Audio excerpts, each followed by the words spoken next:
Pensez à la personne la plus ambitieuse de votre boîte. Vous savez, celle qui dit oui à tout. Chaque nouveau projet, chaque mission un peu folle, chaque promotion qui passe.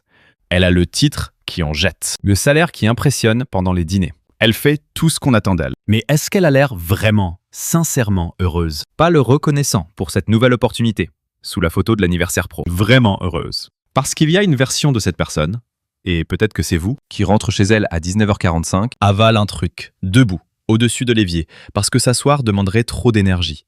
Vérifie ses mails une dernière fois avant de dormir, et passe la nuit à se demander si la vie qu'elle s'est acharnée à construire est vraiment celle qu'elle voulait. La promotion est là, l'augmentation aussi, mais entre les deux, quelque chose d'essentiel s'est fait la malle. Cette vidéo, c'est pour parler de ce quelque chose. Et surtout, de ceux qui ont vu le coup venir. Ceux qui ont dit non merci à la promotion et qui, 5 ans plus tard, sont ailleurs.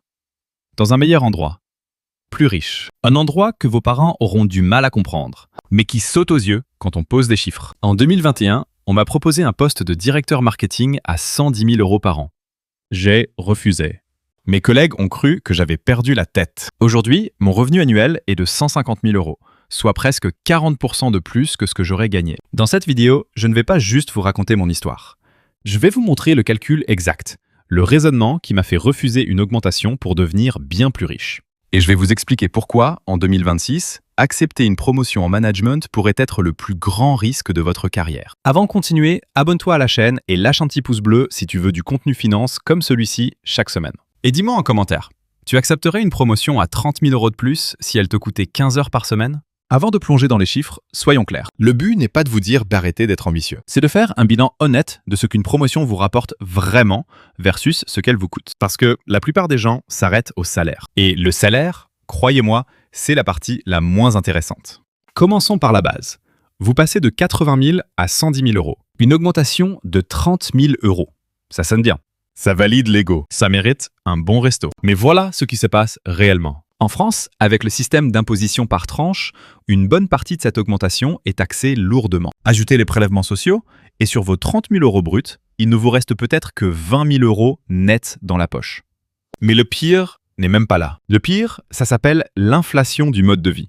Et c'est un piège redoutable. Pas parce qu'on est irresponsable, mais parce que c'est presque un réflexe. En moyenne, on dépense 65 à 85 centimes de chaque nouvel euro gagné. Plus de revenus, et le cerveau se dit « permission accordée », l'appartement un peu plus grand, la voiture plus récente. Les restos qui étaient une exception deviennent la norme du mardi soir. Un rapport de Lending Club a montré que près de 40% des Américains gagnant plus de 100 000 $ vivent d'un salaire à l'autre. Une augmentation sans un plan d'épargne solide, c'est juste un saut plus grand avec le même trou au fond. Disons que cette inflation du mode de vie, plus les coûts liés au nouveau poste, transport, pressing, déjeuner à l'extérieur, grignotent une grosse partie de vos 20 000 € nets. Au final, il vous reste quoi? Peut-être 5 000 € de plus en épargne réelle par an? Pour ça, vous donnez plus de temps, plus d'énergie, plus de vie. L'entreprise vous file un titre et un budget café. Sans parler des heures. Voici un calcul que personne ne fait avant d'accepter une promotion. Votre taux horaire réel. C'est le chiffre le plus honnête sur votre vie financière. Prenons un VP, un vice-président, à 130 000 € par an. La classe. Et un expert senior qui a dit non à la promotion et reste à 90 000 €. Pas mal non plus. Maintenant, divisons par les vraies heures de travail. Des études montrent que 58% des cadres dirigeants travaillent plus de 51 heures par semaine. Une étude d'Harvard sur des PDG a même révélé une moyenne de 62,5 heures par semaine, week-end et vacances inclus. Soyons sympas. Notre VP bosse 55 heures par semaine. Pour 130 000 € par an, ça fait environ 2 500 € par semaine, soit un taux horaire de 45 €. L'expert individuel à 90 000 €, qui fait ses 40 heures, a un taux horaire de 43,27 €. L'écart, moins de 2 €. Voilà le vrai prix de votre promotion. Et c'est là que ça devient dingue. En France, en passant cadre au forfait jour, vous n'êtes plus soumis aux 35 heures. 0 heure supplémentaire payée. Votre VP, qui fait 55 heures par semaine, donne gratuitement 780 heures par an à son entreprise. C'est l'équivalent de 19 semaines et demie de travail à temps plein, offertes en échange d'un post LinkedIn sur l'amour du challenge. L'entreprise ne vous a pas augmenté.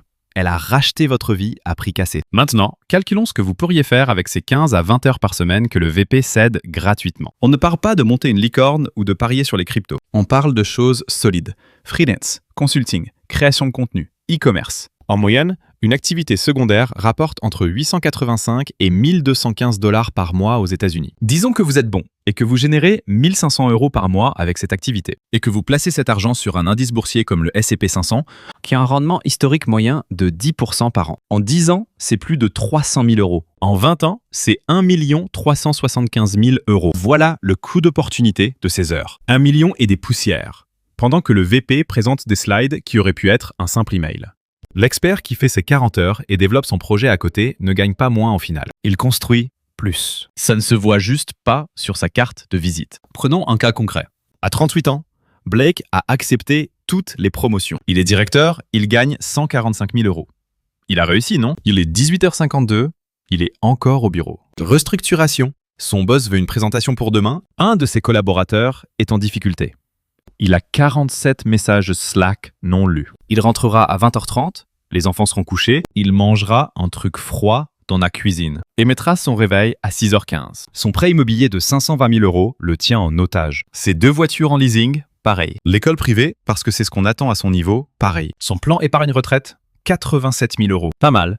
Jusqu'à ce qu'on se souvienne qu'il lui faudrait 1,5 million pour être tranquille. Même jour, même heure, Jordan prépare à manger. Elle a dit non aux 2 dernières promotions. Son boss l'a regardée comme si elle venait de jeter un ticket de loto gagnant. Ses parents lui demandent si tout va bien. Oui, tout va très bien. Jordan, 38 ans, 98 000 € en télétravail, fait des pâtes à 18h15. Son plan épargne retraite, 212 000 €. Elle a un compte titre de 34 000 €. Depuis 2 ans, elle fait du consulting à côté, facturant l'expertise qu'elle donnait avant gratuitement au bureau. 2 400 € par mois, entièrement investi. L'an dernier, elle est partie au Japon. Elle lit des livres qui ne parlent pas de management. Sur le papier, Blake gagne 47 000 € de plus par an, mais il a 125 000 € de moins en actifs financiers. Il travaille 18 heures de plus par semaine, gratuitement. Et grâce à la magie des intérêts composés, l'écart va continuer de se creuser. Si cette histoire vous parle, si vous avez déjà fait ce genre de calcul dans votre coin, dites-le moi en commentaire.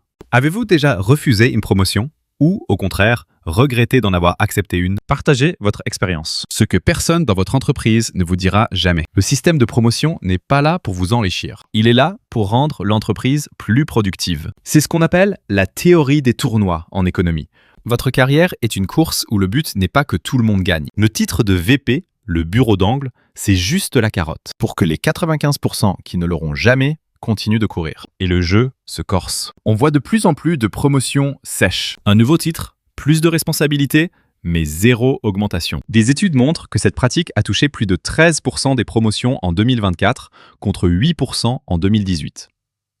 On vous paie en statut et vous êtes censé remercier. Le plus grand danger, c'est de construire votre identité sur votre titre. Le jour de la restructuration, et ce jour arrive de plus en plus souvent pour les managers, c'est violent. Depuis 2023, les managers intermédiaires sont devenus une cible privilégiée des licenciements, notamment dans la tech. Des PDG comme Mark Zuckerberg ont qualifié les managers qui managent d'autres managers de symboles d'inefficacité. L'IA commence à automatiser leurs tâches, ce qui les rend encore plus vulnérables. Le manager se retrouve avec un train de vie calibré sur 145 000 €, des compétences techniques qui ont rouillé et une retraite à construire.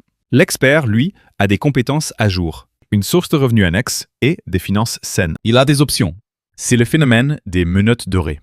Être piégé par un salaire trop élevé. La science est formelle. Une étude de Daniel Kahneman, prix Nobel d'économie, a montré que si le bonheur augmente avec le revenu, il atteint un plateau. Ce plateau se situe autour de 100 000 à 200 000 $ par an pour la plupart des gens. L'argent achète du confort, pas le bonheur. Et ce qui prédit le mieux le bien-être financier, ce n'est pas le montant du salaire. C'est le fait d'avoir un fonds d'urgence. La sécurité prime sur le statut. Dire non à une promotion, ce n'est pas un échec, c'est une stratégie. Ce n'est pas surprenant que des enquêtes révèlent que plus de 60% des experts techniques préfèrent garder leur poste plutôt que de devenir manager, citant comme priorité la famille, la santé et les voyages. Bien sûr, toutes les promotions ne sont pas des pièges. Si elle vient avec une part du capital de l'entreprise ou vous sort d'une situation de stress, foncez. Mais si c'est pour 15 heures de plus par semaine et une tape dans le dos, les maths sont claires. Repensez à cette personne du début, celle qui mange au-dessus de son évier. Le premier non est le plus dur. Il y a la panique, le regard des autres, et puis le changement s'opère. Les heures libérées deviennent des projets. Le compte en banque grossit. Les dimanches après-midi ne sont plus synonymes d'angoisse. 5 ans plus tard, le constat est sans appel. L'autre a un plus gros salaire sur le papier, mais une vie plus petite. courant après un titre dans un rôle de plus en plus précaire. Vous avez bâti quelque chose qui vous appartient. C'est ça, la vraie richesse. Pas un titre ou un salaire, mais le temps, les options et la liberté. Si cette analyse a changé votre perspective, abonnez-vous et activez les notifications. On continue de démonter les mythes de la réussite ensemble.